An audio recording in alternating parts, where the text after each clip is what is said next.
Hello and welcome. The Geospatial Energy Map of India was launched yesterday.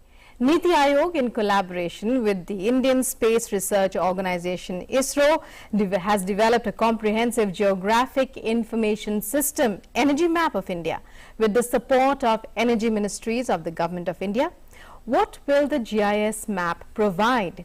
We take a look at what we believe provides a holistic picture of all energy resources of the country, which enables visualization of energy installations such as conventional power plants, oil and gas wells, petroleum refineries, coal fields and coal blocks, district-wise data on renewable energy power plants, and much, much more.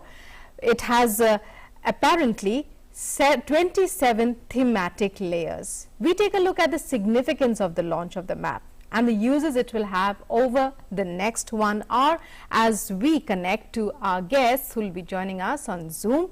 And they are Rajnath Ram, Advisor, Energy, NITI Aayog. A very warm welcome to you, sir. We also have with us Ghanshyam Prasad, Joint Secretary, Ministry of Power, Nilesh Desai, Scientist and Director, Space Application Center, ISRO, Ahmedabad. A very warm welcome to all our distinguished guests. First of all, come to you, Mr. Ram. When we look at the launch yesterday, your reactions. Yeah, and first of all, thank you for inviting us for this beautiful session.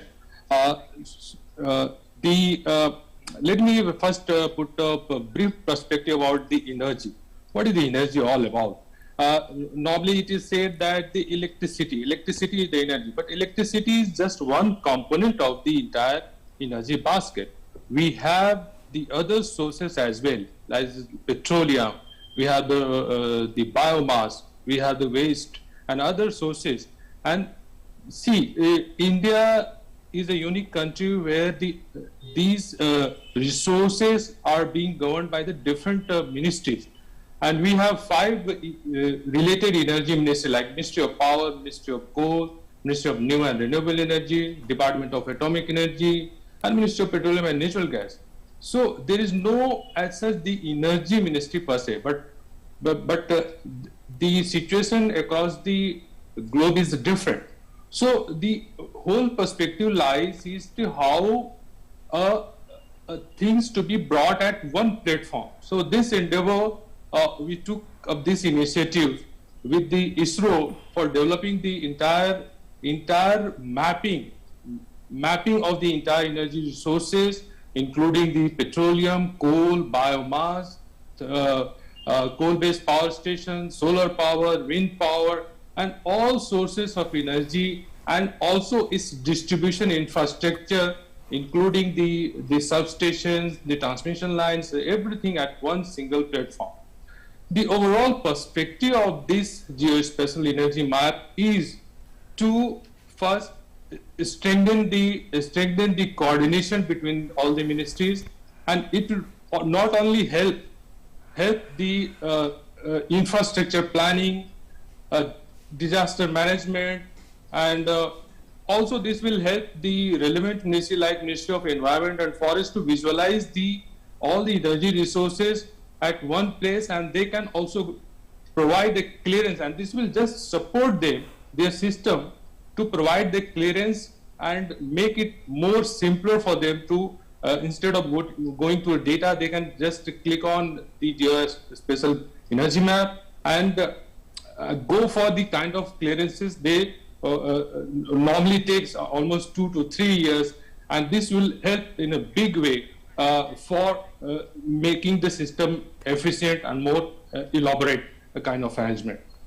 Right, Mr. Ram, and when going into details now, we believe that the map provides a comprehensive view of energy production and distribution in the country. So we believe that it will help, it is attempting to identify and locate all primary and secondary sources of energy and their production as well as transmission and transportation. Is that correct?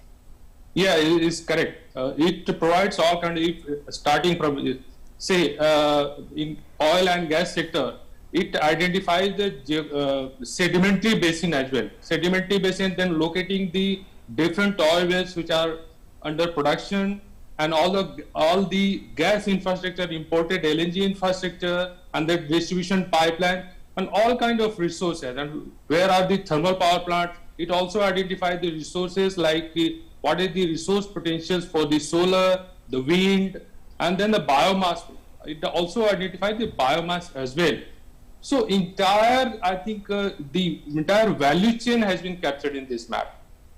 Right. And when we talk about the 27 thematic layers, what would you say are these layers, and what do they aim to achieve? This 27 layers includes all different kinds of, suppose in case of coal, where is the mines located? So all different mines you can find on the geographical location. Where the blocks are located, where the mines located, from these mines, where this coal transportation is being done, under the coal, which are the coal thermal power stations, then also related to the where this coal is transported to the different industries. Similarly, there are subcategories, and similarly for the oil and gas, you can find the sedimentary map. You can one layer. You can similarly find the layer of the crude oil production. Similarly, you can find a layer of the gas, and then also the distribution infrastructure. Like this, all the different forms of energy have subcomponents. So including all, it will add up to 27 thematic layers. We are also joined, Mr. Ram will be coming back to you. We are also joined at this point by our other distinguished guests, Mr. Ghanshyam Prasad, Joint Secretary in the Ministry of Power, and Mr. Nilesh Desai, Scientist and Director, Space Application Center, ISRO.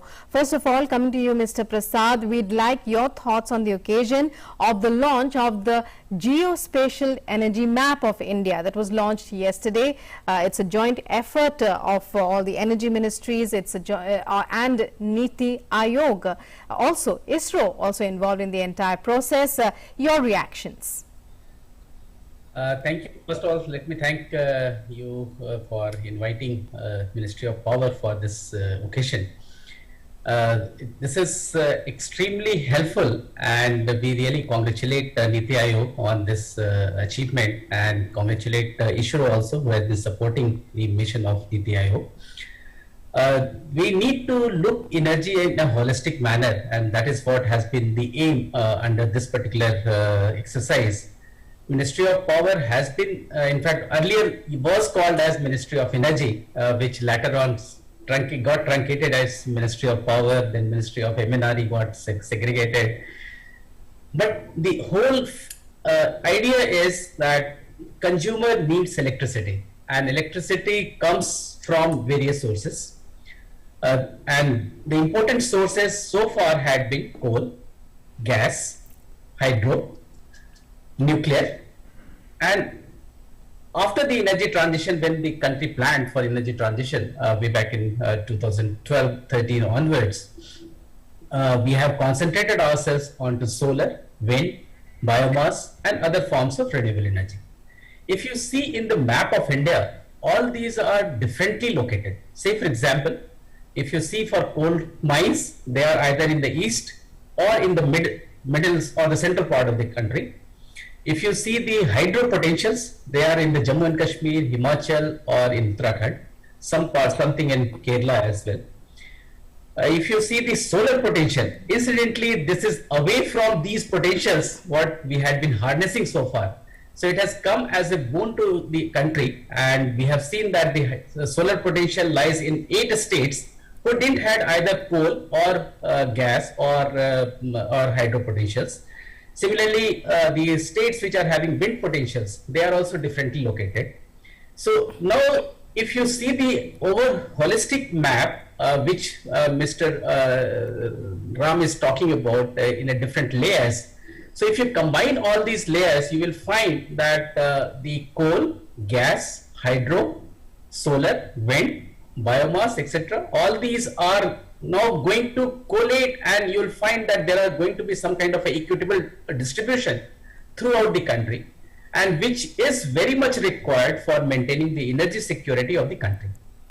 We are also moving towards energy transition, and energy transition meaning that we will be moving away from the fossil fuel, which counts for coal, gas, towards the non-fossil fuel, and we have already achieved around 39% of the entire kitty from the non-fossil fuel, and India is marching ahead in a very fast manner. And we would like to lead the world in this energy transition and go as green as quickly as possible, so that the environment is a prime concern for the country. So holistically, I see this entire exercise is going to lead us to optimal planning, cost reduction, infrastructure, holistic infrastructure development, and the electricity share is right now 18%. If I exclude the other sources which we are utilizing ultimately, and the target is that this 18% has to reach somewhere around 28% by the end of say next 1 decade. So there a lot of things are required to be done in as far as the infrastructure is concerned, in the planning process, the cost optimization, cost reduction. In fact, ultimately consumer wants electricity at a reasonable price. So this is definitely going to help us in achieving that kind of a goal. Right. Well, going across to Mr. Desai now, Mr. Nilesh Desai, distinguished scientist, ISRO very much a part of the development of the geospatial energy map. Many congratulations on its launch. It's a big achievement, a massive task undertaken. Take us through the vision behind it. Good afternoon, all my fellow panelists and madam. At the outset, let me thank you for giving us this opportunity to air our views on this very important development under the aegis of NITI Aayog, with the initiative taken by NITI Aayog, as well as with the support of all the 5 basic energy producing and transmitting as well as generating agencies in various ministries.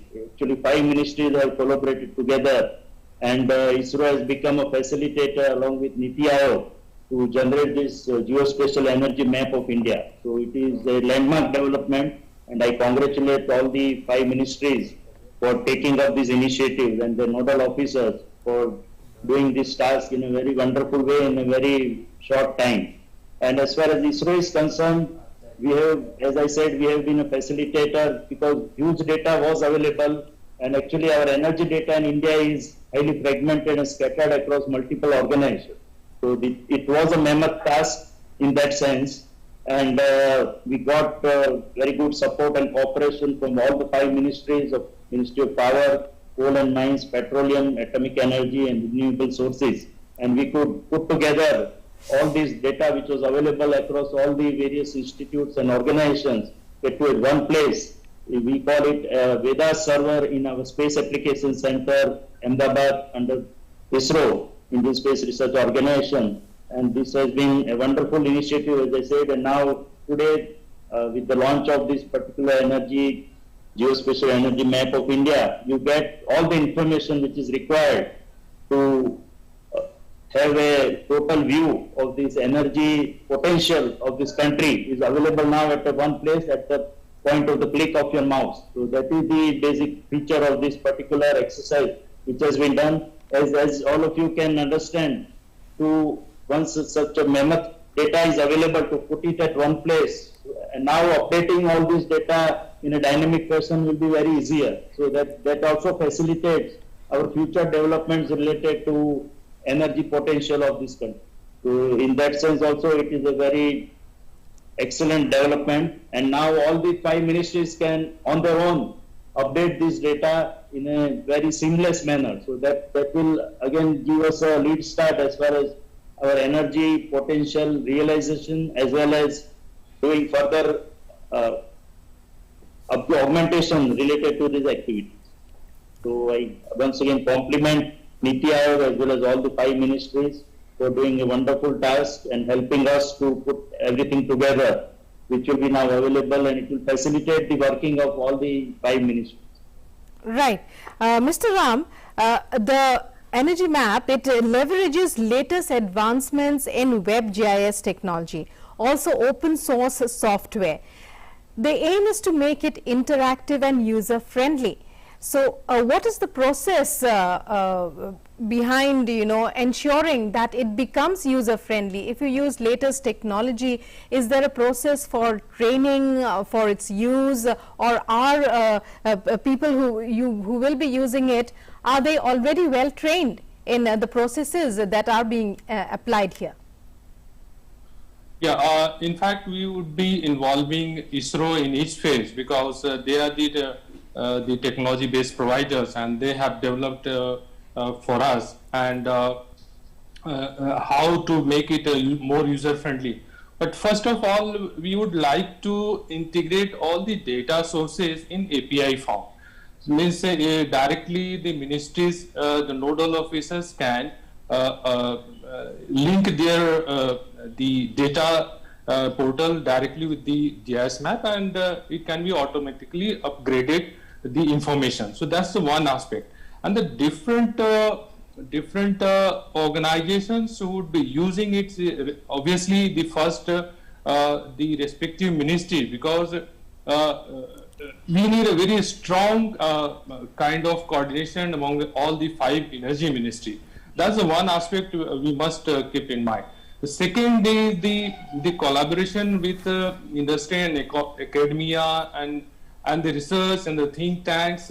I mean, they're also looking for a great demand of the energy, kind of data sources. I mean, that's a critical.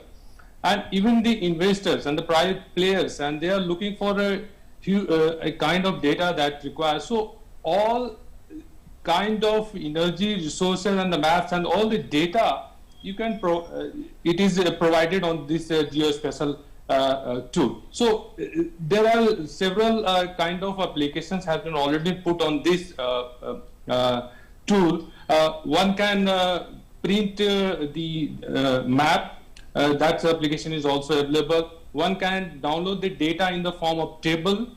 That is also available. And there are various other features, and the latest updated data are also, as it is linked with the API. So you can see the kind of what kind of production and the supply from the coal fields. Like recently we have observed that the coal power plants were facing issues of the coal supply. So we have figured that as well in the how much this supply was in the last year and how much this supply was during this year. So all those kind of the data we are trying to integrate. We have linked a few of the website of the ministries through the API, but few more, I think other ministries has to be also integrated also. We are in the process of integrating them through the API link and updating data on as soon as on a global basis. And in all during the process, we may need support from the ISRO in the entire journey. Right, Mr. Ram, Mr. Desai, and our other distinguished guest, Mr. Prasad, stay with us. We'll be right back. We'll be discussing more on this issue, but now it's time for a short break. Stay tuned.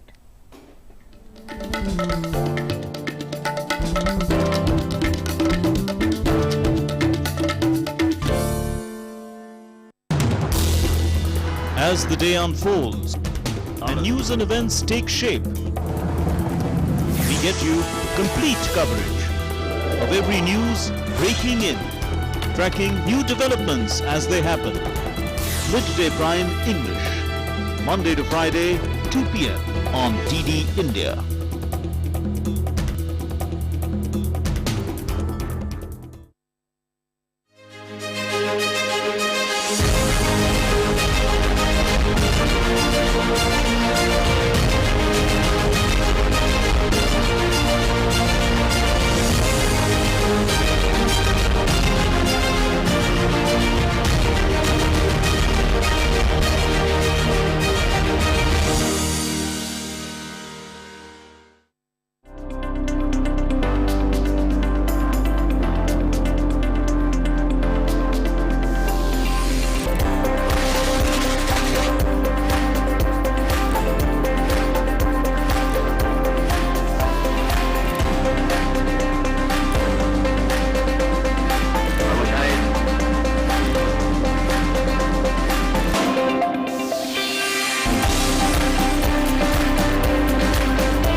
Welcome back after the break. The GIS map of India was launched by NITI Aayog Vice Chairman Rajiv Kumar, CEO Amitabh Kant and VK Saraswat in the presence of ISRO Chairman K. Sivan. Speaking at the launch, NITI Aayog Vice Chairman stated that the GIS mapping of energy assets will be beneficial for ensuring real-time and integrated planning of the energy sector of India, since it covered a large geographical distribution and interdependence.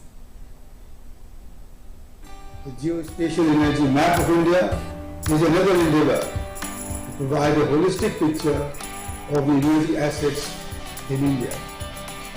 The map is designed to facilitate integrated planning to energy sector in India. The energy maps have been prepared in consultation with all the relevant energy ministries, and I am sure it will be utilized and appreciated by researchers both within the government and outside universities and other research think tanks. And going back to our guests, Mr. Prasad, I'd like to come to you. Well, the future is, energy is the future of the world. It has always been one of the most important assets, one of the most important resources. Only it has changed its form. As we move towards non-renewable sources of energy, as you mentioned, it's about transitioning to new sources of energy. We are coming to a time when energy will also be used during, let's say, disaster management, which is one of the points that was highlighted as being that. As being one of the benefits of the geospatial energy map, it says that it will also aid in disaster management using available energy assets. How is this possible? Okay, whenever we plan for any type of energy resources, particularly hydro, which is very much prone to any kind of disaster because they are in the geological zone, which could be prone to earthquake, which could be prone to flood, any other such kind of disaster that we can envisage of. Maybe because of loose soil or because of the geological conditions of that particular area. Sometimes geological surprises also keeps on happening. So if we have a proper mapping of the geology of that particular area, the river basins of that particular area, and the seismic zone. So all these are definitely going to help us in planning a proper hydropower stations, and will help us in fairly good amount of site selection, which can be designed to take care of all the kinds of preconditions that is available in that particular area. Say for example, if it is a seismic zone, the structure can be planned in such a manner. If it is flood related, then proper flood control measures can be taken in advance. Similarly, if I have to put a transmission line which has to come from all the way from the hills to the plain where the actually consumers is supposed to be supplied electricity, I need to plan for a proper route, and that route should not cover a longer distance and cause unnecessary inconvenience to different people whose land is being acquired. So optimum routing, optimum allocation of space, site selection, these are going to be a key and a prime focus going forward from here when we are making an energy transition. We'll try to minimize the kind of land acquisition as far as possible, and that is how we are trying to promote renewable energy, wherein the people can have it on their rooftops as well, and not necessarily going for an agricultural land and trying to occupy that kind of a land, trying to use a land which cannot be used for agriculture mostly and can be, say for example in Rajasthan and Gujarat and such other areas where insulation is high. Say for example, even we are talking in Ladakh where insulation is very, very high, and we can try to tap that kind of energy. So these all is possible because right now we have enough information and enough information in terms of the potential, in terms of the different other parameters which affect planning and siting of a particular energy sources. And particularly when we know that these demands, the demand of electricity for the consumer is differently located, and different states are having different kinds of demand, different time of demand is also there. So these informations will help us in proper siting, proper routing of a transmission line, and see that even though we have some kind of a contingency during the disaster, say for example a particular plant is out because of some flooding or something, so we should have an alternate route to supply electricity to the consumers. So these kind of arrangements, these kind of planning during the disaster and even during the normal time, to ensure that the reliability of supply with one contingency, or if sometimes we even plan for double contingency, that is n-1-1. So with double contingency also during disaster time, we are able to maintain reliability of supply to the consumers. So this is the kind of help that will be accruing to the consumers, and consumer will get benefited out of this kind of exercises. Right. And Mr. Desai, well, the integrated data that was originally fragmented, it's being said that it will enable the GIS based energy map to become a research tool. Is that true, and how will the process work? Yeah. So as has been already mentioned by my distinguished panelists, that we have different thematic layers already built into that. So there are 26 thematic layers already built into that. And as I said, this is just the beginning. Now we will build upon this endeavor, and we can introduce one major task now NITI Aayog has also suggested is that we include the data analytics part of that. So as Dr. Prasad was mentioning, that using right now we have put all information together in 27 thematic layers is available as on the click of your mouse on your screen. Now using this data, we can visualize it in different forms. So you can analyze this data, and as Sarah suggested, we can plan out the future, our energy sources, generation, as well as distribution, as well as transmission, where we can locate our plants, where we can design the optimum route. And then as Sir mentioned about the disaster management scenario, if some plants goes down due to disaster happening at either local or global level, so all this data can be instantly fed into that, and that can be utilized to do the analytics in real time. So basically our Vedas server, which has been conceived as a tool for doing all these innovative techniques and algorithms, are applied to work out, because as I said, we have huge amount of data now available at one place. Now using that data and applying various algorithms, and now with the availability of artificial intelligence and machine learning and different analytical techniques, we can use this data, train our data sets, and from that we can work out the optimum usage as well as planning for the future. So these are all the features which can be added, built upon these basic things which we have now already put into place.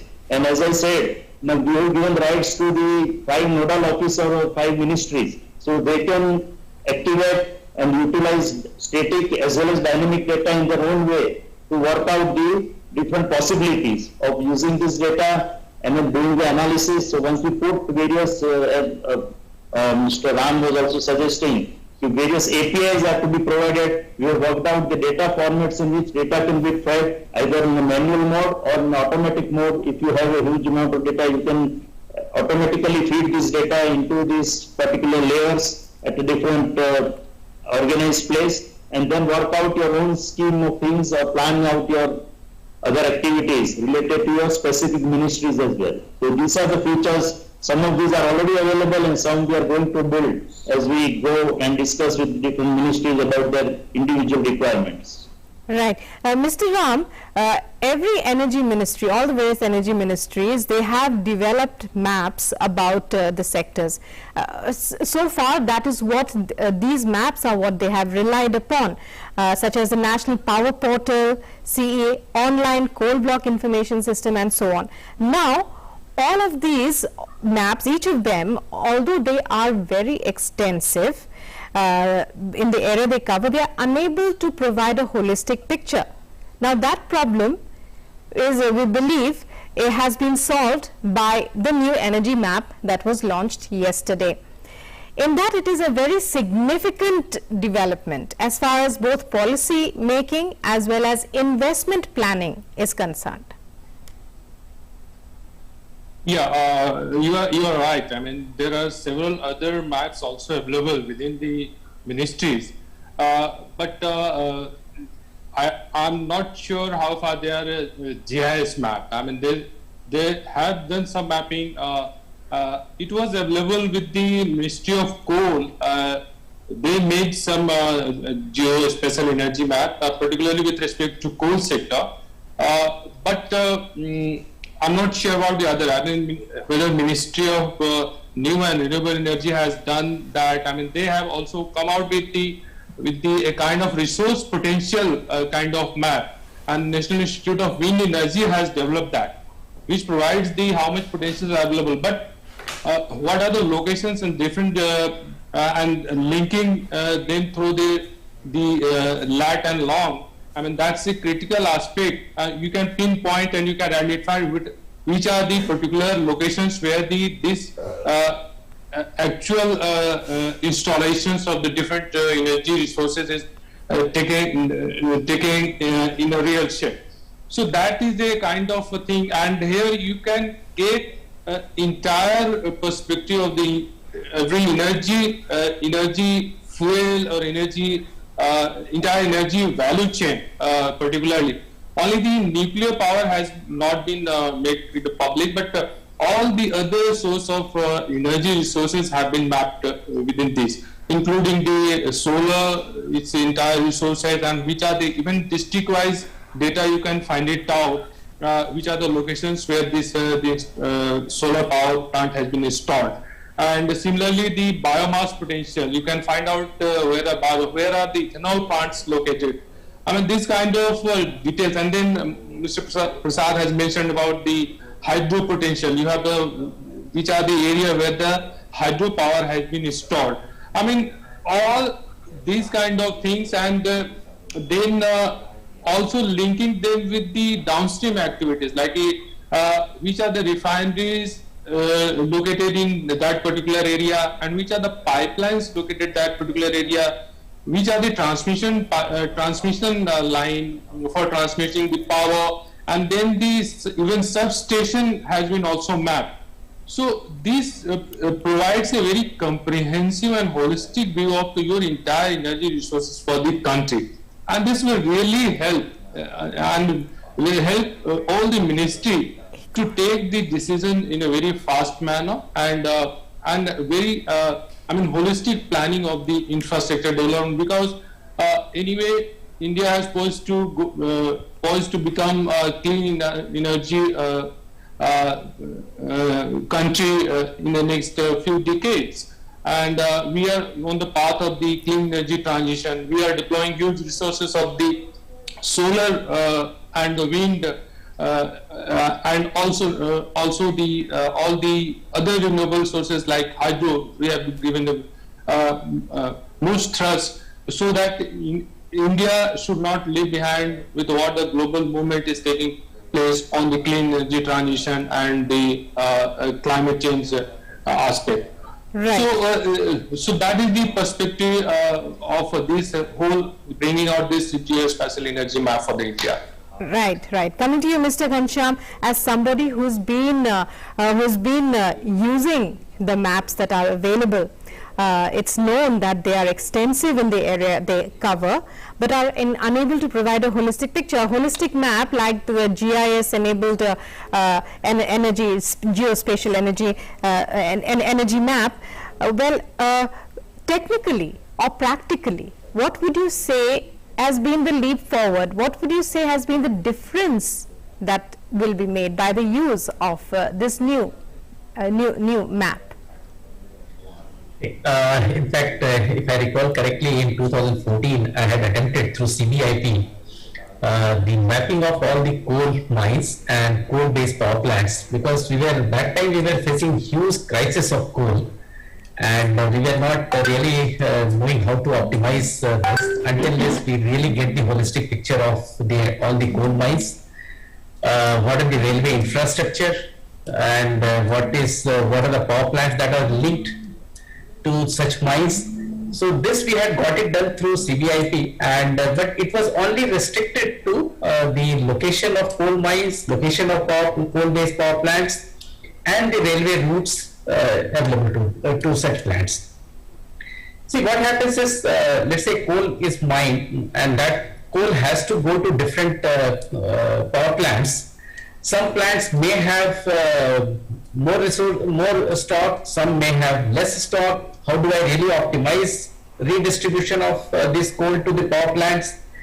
There comes the role of railway infrastructure. So railway also, I am not sure whether this has mapped railways, but if not, then I think railways in future will be playing a major role as far as the transportation of resources, particularly the coal, is concerned. And we need to optimize, and we have already faced a lot of issues this year itself, and in fact in 18-19 also there was huge coal crisis, and wherein we had to optimize the movement of coal so that all our power plants keeps on running.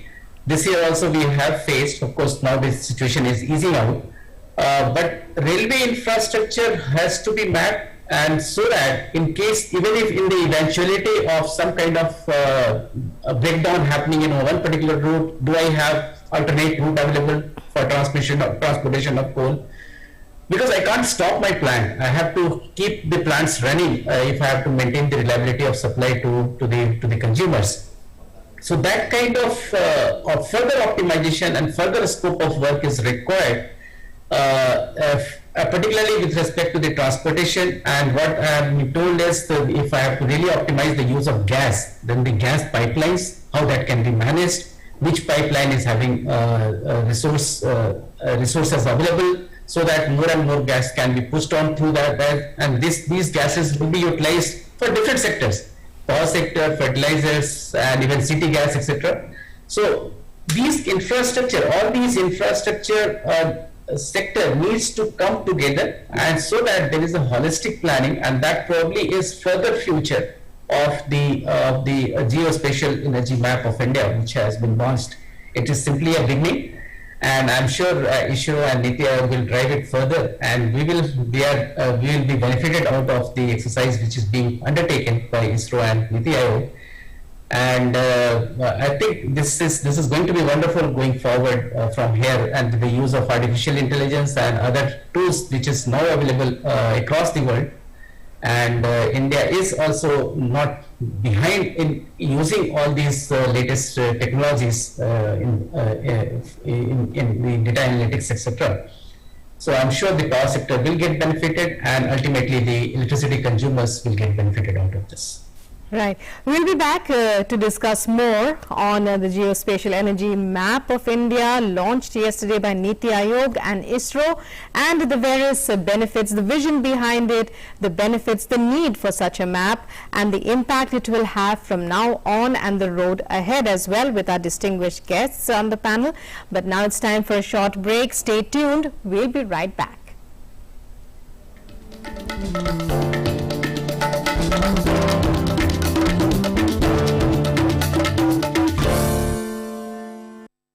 Namaste land.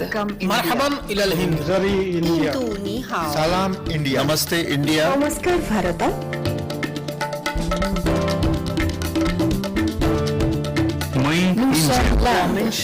نحن هنود. India. माँ हिंदी हस्ती हिंदियानी. Salam Hindustan. We are India.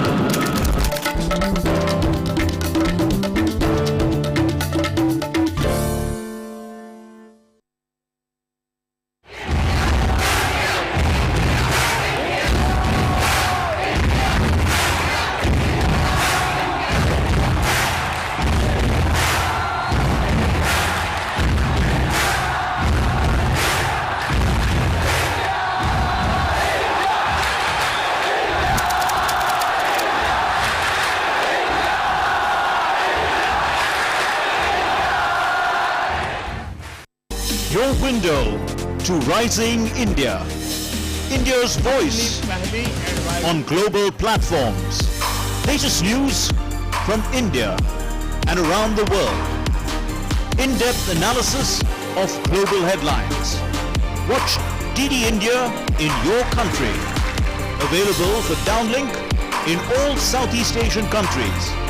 STTV broadcast is available through the satellite GSAT 17 at 93.5 degrees east. HDTV broadcast is available through the satellite GSAT 10 at 83 degrees east. For technical details, scan here. Switch to DD India now.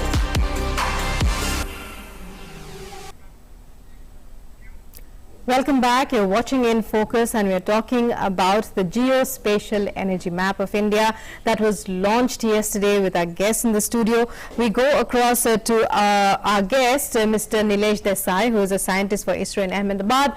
Mr. Desai, the map, the Geospatial Energy Map, it includes a visualization of spatial and non-spatial data on renewable and non-renewable power plants and much more. It's a holistic presentation of all the energy, of all the various energy locations, the kind of transportation that is done, the networks that are available. It is believed to be a basic, it is believed to be a great help towards planning for investment. Yeah. So as I said, the energy data which was available in a fragmented manner across different ministries, now they are available at one place. So that is the basic advantage of this particular initiative. Then it provides a holistic view of all the energy related activities of the country at one place. That is another advantage. Then all thematic maps are available to users anytime, anywhere, at a particular click of the mouse. Then it also enables integration of various energy layers for various applications. So these are the basic benefits. Now using that, as far to answer to your question, one is policy development and planning to minimize regional disparity also, because India being a very vast country with all diverse requirements, so there has always been a need to have a balanced regional parity across all the various states as well as regions of the country. So this will help the policy planners to work out the total planning in a very integrated manner, taking look at the various resources available as well as the avenues and the options available for planning. So that is the basic advantage of that. Now coming to the investment guidance for various financial institutions, because they can take view out of this particular data which is available, and it is available to common man also. Of course, all the data are not available to all the people, because there is various levels of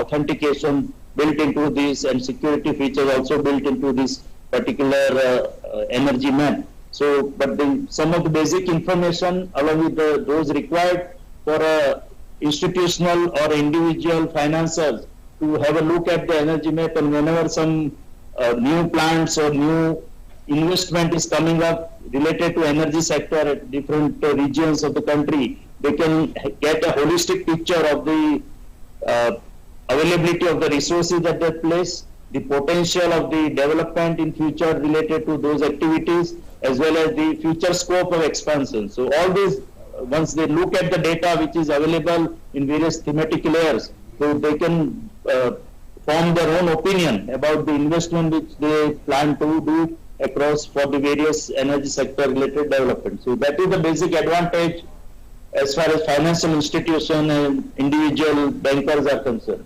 And then of course the disaster management and emergency response related advantages were already highlighted by my distinguished panelists. So that is another way, and that also helps into the risk assessment as far as finances are concerned. So they can also have a view looking at the potential available, where these are located, what are the possible hazards at those particular places where these plants or the distribution channels are located, and of course education and mass awareness related to energy sector. That is the collaborative outcome of this particular initiative.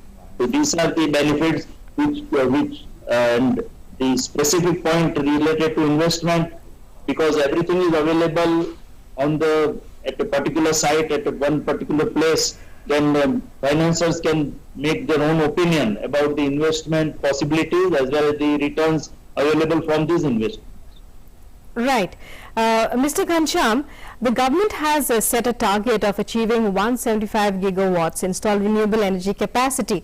That's excluding large hydro by December 2022. India has opened up various aspects of energy exploitation, whether it's generation, conversion, transmission, consumption to the private sector.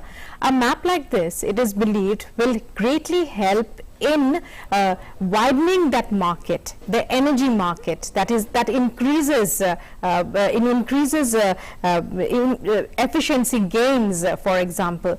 What is your opinion regarding this?